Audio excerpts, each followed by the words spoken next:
오늘 아침에 창세기 4장 말씀을 해석한 말씀을 들어봅니다. 히브리서 11장 한번 봅시다. 히브리서 11장 구약 성경입니다. 히브리서 11장 4절 말씀 보세요.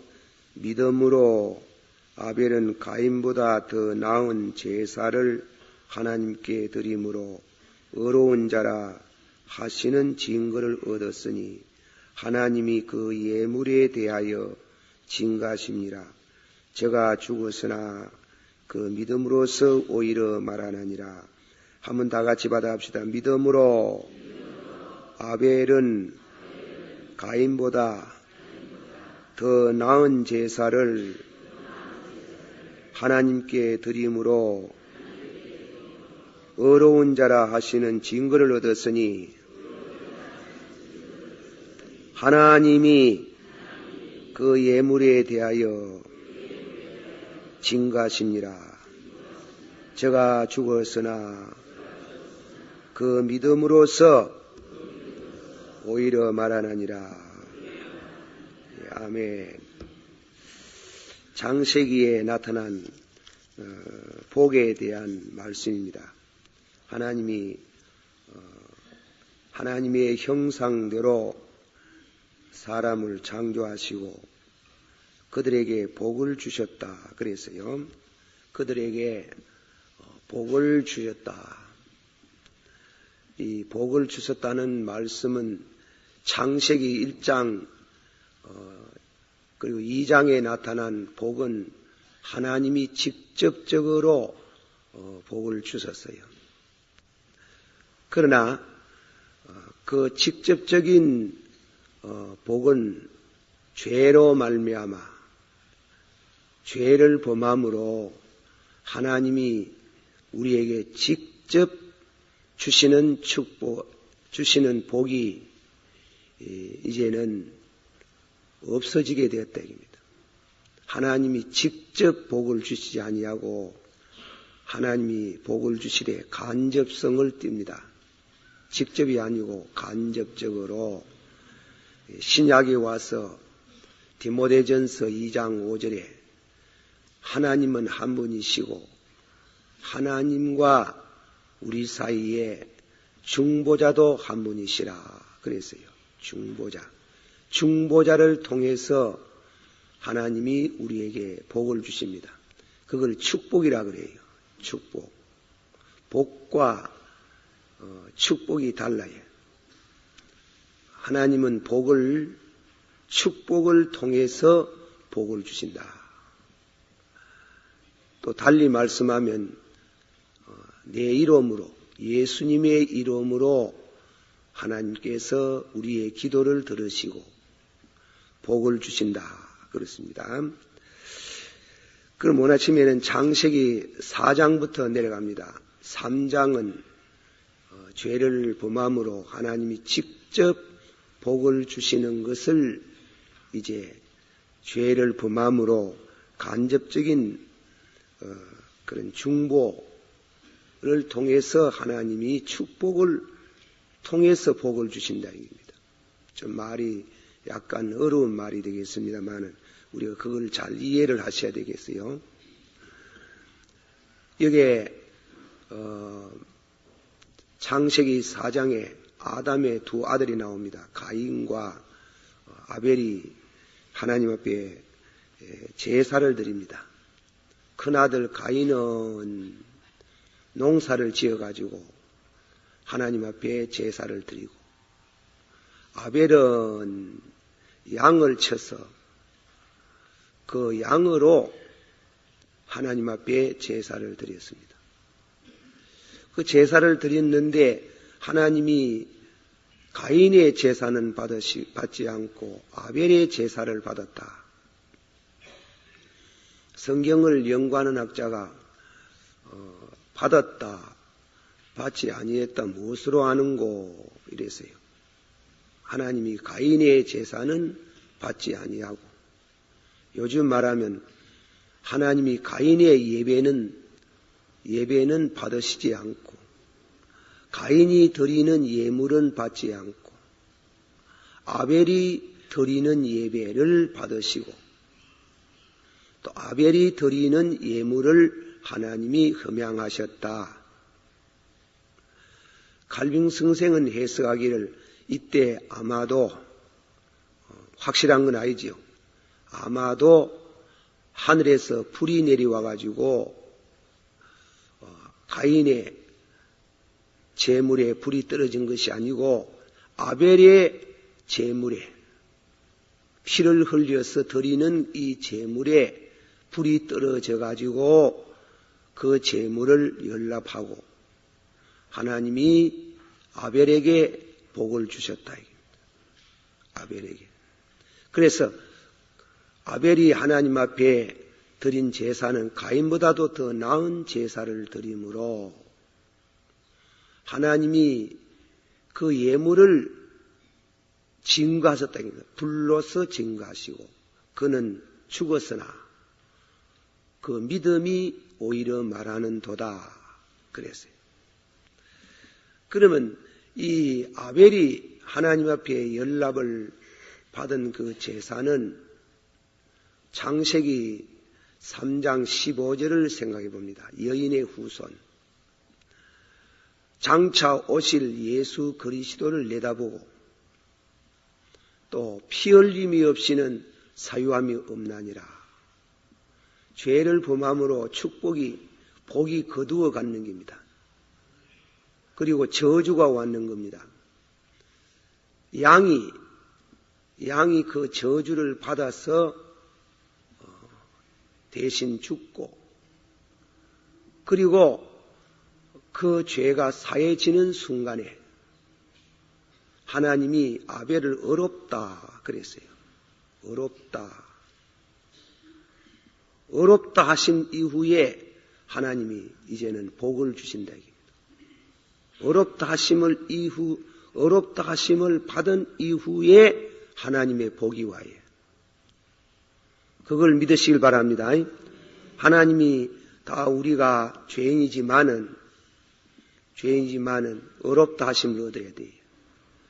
그래서 가인이 하나님 앞에 양을 잡아서 피를 흘려 드린 것은 매추헨리 같은 학자는 회개함으로 조상의 죄와 아벨이 자기가 죄인이라는 게 복받을 만한 자격이 없다는 것입니다.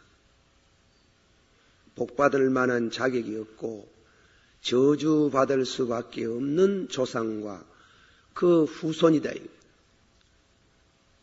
그러나 양을 잡아서 피를 흘리고 그 죄를 회개하고 하나님이 불로서 그 제물을 연락하시고 하나님이 아벨을 의롭다 이랬는 게 의롭다 하신 이후에 하나님이 복을 주셨다 이겁니다. 그러므로 우리들이 첫날 아침에 하듯이 복을 먼저 추구하지 마라 이겁니다. 복을 먼저 달라고 하지 말고 내가 믿음으로써 의롭게 되는 게 더 중요하다. 믿음으로써 의롭다 하면은 하나님이 다음에는 믿음으로 의롭게 된 사람은 절대로 망하지 아니하고 또 절대로 복을 받도록 되어 있습니다. 믿으시길 바랍니다. 축복이 오는 게요. 그것을 말씀하는데 이 가인은 하나님 앞에 제물, 하나님 앞에 드린 제사가 그 피가 없는 제사를 드렸어요. 농사한 천 이삭을. 이것은 레위기서 2장에 나온 말씀을 보면 소제입니다. 소제. 하나님 앞에 농사지 가지고 막것을 드리는 소제인데 그 성경도 소제도 반드시 먼저 번제, 속제제 그 제사가 있어야 돼요. 농사 지으면서도 죄 짓잖아요. 사람들이. 내 눈에 들어오는 물 다른 논에 못 가도록 하고, 농사 짓는 때도 죄 짓는 데가 복받을 만한 죄가 큰 죄건 적은 죄건 죄 지으면 복받을 자격이 없어요. 뭐 조그마한 죄는 이거 뭐 큰 문제가 돼, 그게 아니에요.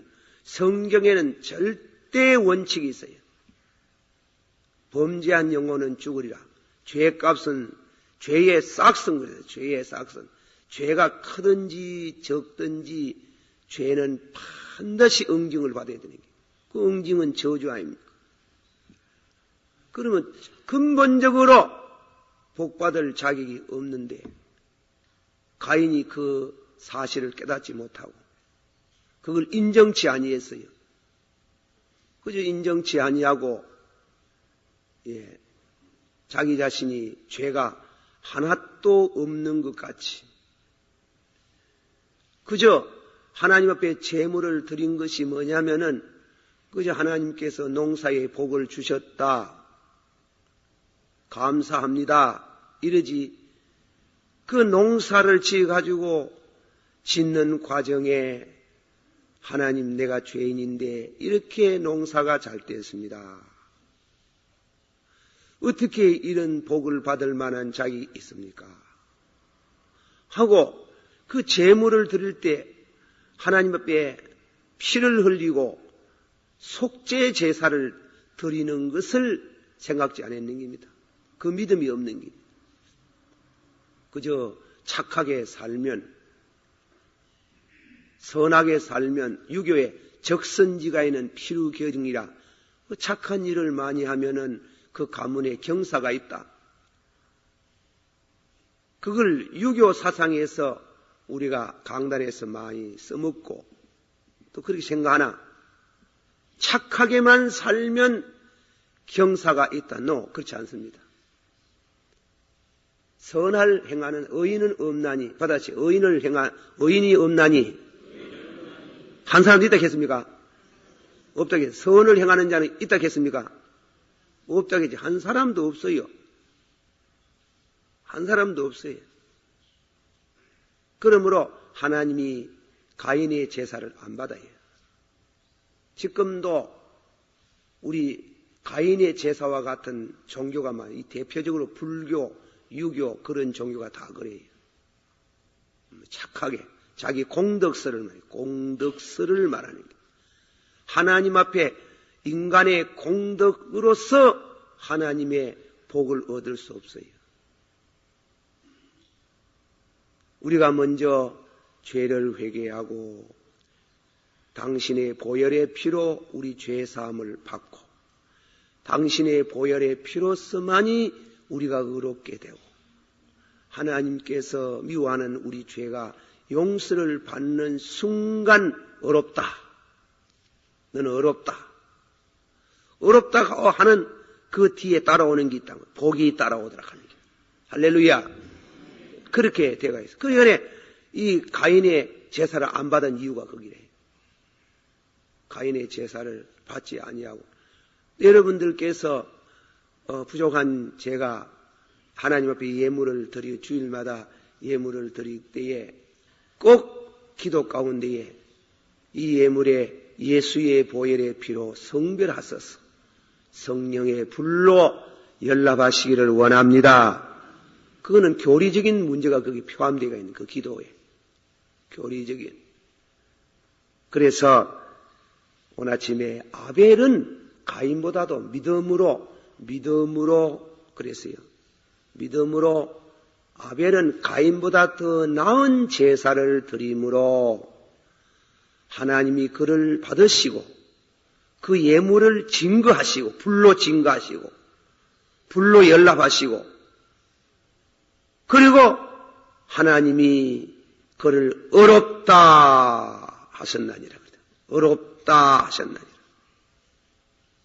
그렇게 해서 하나님이 저에게 복을 허락하셨습니다. 그러므로 예수 그리스도 안에 복이 옵니다.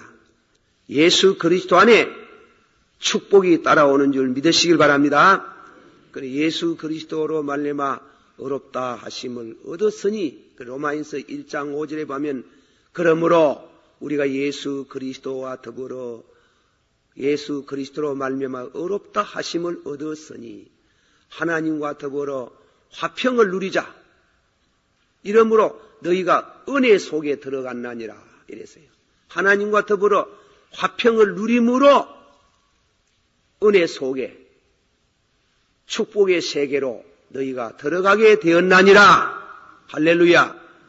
그러므로 여기서 축복이라는 말이 생기게 됩니다. 축복이라는 것은 복을 빈다. 복을 빌 때 이제 내려가면서 나옵니다만은 복을 빌 때 절대로 재물이 있어야 돼요. 피 흘림이 없이는 사유함이 없어요. 그래서 그 피를, 그 재물을 두고 회개하는 심령들을 위해서 주님이 축복의 기도를 드리고 그리고 제사장이 축복의 기도를 드리고 할 때에 하나님은 그 축복의 기도를 받으시고 저에게 복을 주시나니라. 절대 직접적으로는 복이 없습니다. 직접적으로 오는 적선지가의 필요경이라는 말은 성경 허락지 아니에요. 직접적으로는 복 없어요. 그는 창세기 죄가 들어오기 전에 1장, 2장에는 하나님이 직접 복을 주셨지만 그러나 죄가 들어온 이후부터는 절대로 직접적으로 복이 오는 게 아니에요. 반드시 구약에는 양을 피를 흘리고 신약에는 예수 그리스도를 믿음으로써 의롭다 하심을 얻은 그 순간에 우리 주님이 또 우리가 하나님 앞에 복을 빌 때에 하나님이 그 기도를 제물을 통해서 용서하시고 그 기도를 받아서 복을 주시는 줄을 믿으시길 바랍니다. 기도합시다. 주님의 은혜를 감사드립니다. 범죄함으로 하나님과 원수되고 저주받을 수밖에 없는 이 저희들의 죄인을 위하여 우리를 위해서 우리 죄를 속하시는 또한 제물이 되셔서 용서하시고 의롭다 하시고 축복의 길에 들어서게 하신 우리 주님께 감사와 찬양을 드립니다. 우리 자신이 예수님 없이 그리고 피 흘림이 없이 주님이 우리를 위해서 우리 죄를 위해서 피 흘려 주셨다는 걸 믿고 회개하는 심령이 없이 하나님 앞에 복을 받을 수 없는 줄 압니다. 진실로 예수 그리스도를 믿음으로 주님의 축복을 인해서 하나님 앞에 복을 받게 되는 길이 열렸음을 감사합니다. 아버지 하나님이여, 우리들이 하나님의 성전에 나와서 예배를 드릴 때나 우리 개인적으로 신앙 사상이 항상 아벨 같은 이런 신앙관을 갖기를 원하옵나이다. 하나님 앞에 믿음으로써 제사를 드림으로 하나님이 가인보다도 더 나은 예물을 드렸음을 하나님이 불로서 증거하시고 그로서 그를 의롭다 하신 순간에 임하는 복을 믿습니다. 이 은혜가 우리 교회에 충만하고 우리 성도들 가심 속에 메아리치기를 원하옵나이다. 예수님 이름으로 기도하옵나이다. 아멘.